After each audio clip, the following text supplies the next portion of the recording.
Hello everyone, good morning and welcome back to my channel. তো আজকের ভিডিওতে আমি শেয়ার করব যে আমি সারাদিন কী খাই, what I it in a day. তো তোমরা দেখতে থাকো।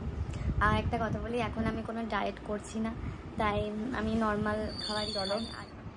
শুরু করি। ঘুম থেকে উঠেই আমি জল খেয়ে নিই, এটা খুবই দরকার বডিকে হাইড্রেট করার জন্য। তারপরে আমি ব্ল্যাক কফি খাই। আমার সকালই শুরু হয় ব্ল্যাক কফি দিয়ে, ব্ল্যাক কফি ছাড়া আমি কোনো এনার্জি পাই না। তো তারপরে ব্ল্যাক কফি একটু বিস্কিট খাওয়ার পর রাত্রে আমন্ড ছোলা এগুলো ভিজিয়ে রাখি, সেটা খেয়ে নিই। আর একটু চিয়া সিডও ভিজিয়ে রাখি, সেটাও খেয়ে নিই। খাওয়ার পর কিছুক্ষণ পর আমি ব্রেকফাস্ট করি। ব্রেকফাস্টে রোজ রোজ আমি চিড়ে খাই না, কোনো দিন মুসলি খাই, কোনো দিন মুড়িও খাই, আর যেদিন বিভিন্ন দিন কোনো দিন ব্রেডও খাই। তো যেদিন যেটা ইচ্ছে হয় সেরকম খাই। ওয়েদারটাও খুবই ভালো ছিল, বেশ বৃষ্টি হচ্ছিলো। ভিডিওটা আমার কিছুদিন আগে করা, তো ওয়েদারটা ভীষণ ভালো ছিল। আর হ্যাঁ, সারা দিনে আমি প্রচুর জল খাই। তারপরে ঠিক 2টোর দিকে আমি ভাত খাই।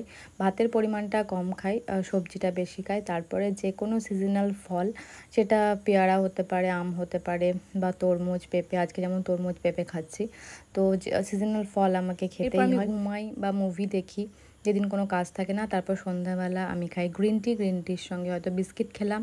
আর রাত্রি 10টার দিকে আমি ডিনার করি। ডিনারে একটা রুটি আর সবজি। এই ছিল আজকে আমার ব্লগ। কেমন লাগলো সকলে জানি।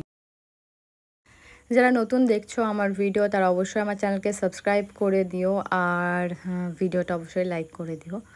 দেখা হচ্ছে আবার তোমার সাথে নেক্সট ব্লগে।